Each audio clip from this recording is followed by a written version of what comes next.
Welcome to টেকার। আজকে নতুন ভিডিওতে আপনাদের সবাইকে স্বাগত জানাচ্ছি। আমি জিনিয়া পারভিন। ক্লায়েন্টের জন্য কিভাবে আমরা মক ডিজাইন করে থাকি, আজকের ভিডিওতে আমি সেটা আলোচনা করব।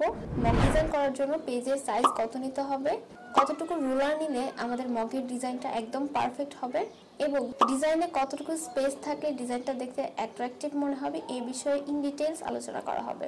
এই চ্যানেলে যারা নতুন ভিউয়ার, ভিডিওটাতে লাইক দিয়ে কন্টিনিউয়াসলি দেখতে থাকুন। চলুন প্রথমে কিছু মক ডিজাইন দেখে আসি। আমি অলরেডি কয়েকটা পিকচার ডাউনলোড করে রেখেছি।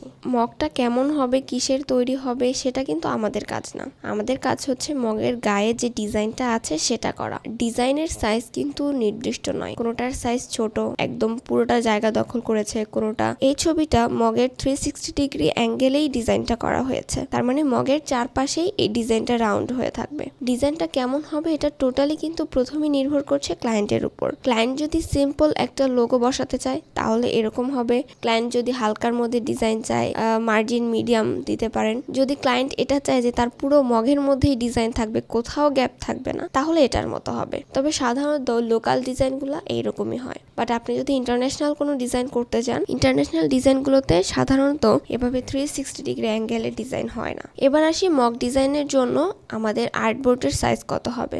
সাধারণত আমরা 8.5 ইন্টু 3.5 এই সাইজ নিয়ে কাজ করতে পারি। যেহেতু মক ডিজাইনের নির্দিষ্ট কোনো সাইজ নেই, সেজন্য আমরা লোয়ার সাইজ কত হবে সেটা বলতে পারছি না, কিন্তু আমরা হাইয়েস্ট সাইজটা বলতে পারি। হাইয়েস্ট সাইজটা হবে 8.8 থেকে 3.5। তার মানে এইটুকু সাইজের মধ্যেই আপনার ডিজাইনটা রাখতে হবে। এর চাইতে অনেক ছোটও হতে পারে অথবা এটা সমানও হতে পারে, তবে কখনোই এর চাইতে বড় করবেন না। ওয়েট, যারা মনে করছেন পেজের সাইজ শোনার পর আপনি চলে যাবেন, ভিডিওটা আপনার আর প্রয়োজনীয় না, তাদের জন্য একটা ছোট টিপস। আমরা অনেক সময় কাজের ভেতরের খুঁটিনাটি বিষয়গুলো ইগনোর করে ফেলি। এতে করে যেটা হয়, মার্কেট প্লেসের কাজগুলো করার সময় ক্লায়েন্টের কাছ থেকে এই ছোটখাটো ভুলের জন্য আমাদের নেগেটিভ রিভিউ পর্যন্ত চলে আসে। যারা মক ডিজাইন আগে কখনো করেননি, আমার একটা সাজেশন থাকবে, ভিডিওটা মনোযোগ দিয়ে দেখতে থাকুন। So don't pause the video and continuously watching. আমি প্রথমে একটা আর্টবোর্ড নিচ্ছি। হাইয়েস্ট যেই সাইজ আছে আমি সেই সাইজেই পেজটা নিচ্ছি। আর এর চাইতে বেশি সাইজ কখনোই নেবেন না, প্রয়োজন এর চাইতে কম নিতে পারেন, সেটা আমরা আগেও বলেছি। আমি চাচ্ছি মগের ডিজাইনটা এরকম হবে, মগটা যদি হাতে ধরে রাখা হয়, আমার সামনে যে বসে থাকবে সেও যাতে যে ডিজাইনটা দেখতে পাচ্ছে, আমি আমার মগের সাইড থেকে মানে আমার দিক থেকেও সেম একই ডিজাইনই যাতে দেখতে পাই। আর এই দুই পাশের যে ডিজাইনটা হবে, এটার মাঝখানে কিছুটা গ্যাপ থাকবে যেখানে কোনো ডিজাইন থাকবে না। এই ডিজাইনটা করার জন্য আমি নির্দিষ্ট একটা এরিয়া নিতে চাচ্ছি, যতটুকুর মধ্যে আসলে আমার ডিজাইনটা হবে। মোটামুটি এরকম সাইজের একটা শেপ নিলাম। আমি এটাকে রুলার বানিয়ে ফেললাম।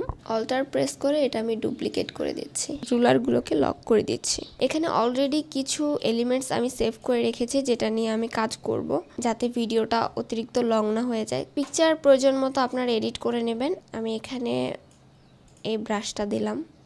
আমার ডিজাইনের সাইজ আমি মিডিয়াম রাখতে চাচ্ছি, তাই আমি এইটুকু রাখলাম। যদি আমি খুব ছোট চাইতাম তাহলে হয়তো বা আমার ডিজাইনটা এইটুকুর মধ্যে হতে পারতো। যদি মিডিয়াম হতো তাহলে হয়তো বা এরকম রাখতাম। আমি আরেকটু বড় চাচ্ছি, তাই এরকম রেখেছি। উপরে নিচে কিছুটা মার্জিন বেশি আছে, আমি লম্বা করে দিলে মার্জিনটা কমে যাবে, অথবা আগের মতো হলেও খুব একটা সমস্যা হতো না। আমি এই পিকচারটাকে এখানে প্লেস করতে চাই, বাট ডিরেক্ট এভাবে দিলে তো দেখতে ভালো লাগবে না, সেজন্য আমরা একটা শেপ ক্রিয়েট করছি। এখানে আমার মেইন জিনিসটাই হচ্ছে এই লাভ সাইন। এবার এই ছবিটাকে এখানে আমি ক্লিপিং মাস্ক করতে চাই। ক্লিপিং মাস্ক করার জন্য অবশ্যই আমার একটা শেপ দরকার যেখানে আসলে এই ছবিটা মাস্কিং করতে পারবো।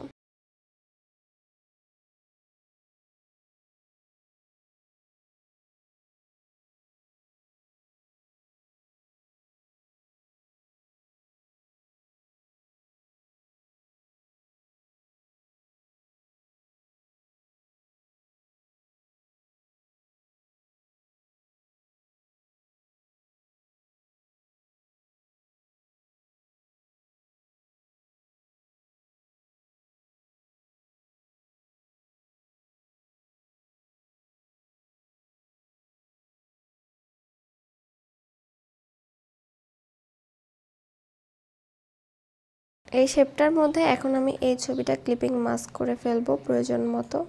শেপের ওপাসিটিটা কমিয়ে দিচ্ছি, তাহলে আমার এটা বুঝতে সহজ হবে যে আসলে ছবিটা কতটুকু কি পাচ্ছে। ছবিটা আমি মোটামুটি এরকম রাখলাম। এবার আমি ক্লিপিং মাস্ক করে ফেলছি। এটা এখানে প্লেস করছি, আর এই জায়গাতে আরেকটা প্লেস করে দিচ্ছি, তবে এটার সাইজটা একটু বাড়িয়ে দিলাম তুলনামূলক। আশা করছি এটা দেখতে আরেকটু বেশি ভালো লাগবে। আপনারা এখানে চাইলে এক্সট্রা কোনো শ্যাডো বা কালার ইফেক্ট ইউজ করতে পারেন। আমার কাছে এটা মোটামুটি মনে হচ্ছে যে ঠিক আছে। আর ব্রাশটা সাইজ একটু বড় হয়ে গেছে মনে হচ্ছে। আমরা ব্রাশটা একটু ছোট করে দিতে পারি, অথবা আমরা এই ছবির এই টোটাল কাজটা বড় করে দিতে পারি। যেহেতু এই পুরো ব্যাপারটাকে আমি বড় করতে চাচ্ছি, বাট ব্রাশটা বড় হবে না, তো আমার মনে হয় ব্রাশটা যদি আমরা ফিক্সড করে তারপর সব সিলেক্ট করে দেন গ্রুপ করে বড় করি, সেক্ষেত্রে কোনো জিনিস নড়চড় হবে না। তা না হলে দেখা যাবে কোনো জিনিস বড় হচ্ছে, কোনো জিনিস ছোট হয়ে গেছে, কোনো জিনিস ঠিকঠাক মতো হয়নি। ঠিক আছে, তো এটা আমাদের মোটামুটি ঠিক আছে। এবার আমি চাচ্ছি যে এই সেম জিনিসটা এই সাইডেও হবে। রুলারগুলোকে লক করে আমি ব্রাশ সহ টোটাল জিনিসটাকে গ্রুপ করে নিলাম। এবার এই পাশে নিয়ে আসছি, বাট এটাকে আমি রিফ্লেক্ট করে দেব। দুই পাশে দেখতে একই রকম মনে হবে, আর তা না হলে এটা দেখতে উল্টা উল্টা লাগবে। সো এই হচ্ছে আমাদের ডিজাইন কমপ্লিট। মাঝখানে আমরা কিছুটা স্পেস রেখেছি, বাট আপনি চাইলে নাও রাখতে পারেন।